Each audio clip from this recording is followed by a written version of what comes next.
जो लोक पुरुष हो कि स्त्री हो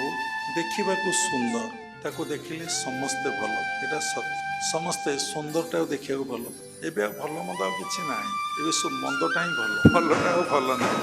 ये समय आसी जन नारी बहुत सुंदर जन पुरुष बहुत सुंदर से यदि रागिबे विभिन्न रंग सजे हुंती कुकर्म करती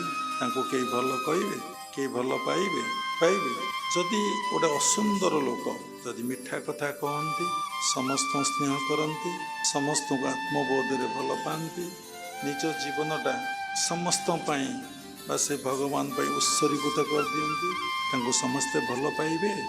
ना जी सौंदर्यमय कर्मरत तब तक लोक भल पाए क्या भल पाए एठू कौन आप शिखिले प्रकृत व्यक्तिर सौंदर्य व्यक्तिर भलमंद सबकि निर्भर करे शुद्ध पवित्र निर्मल मन उपरे।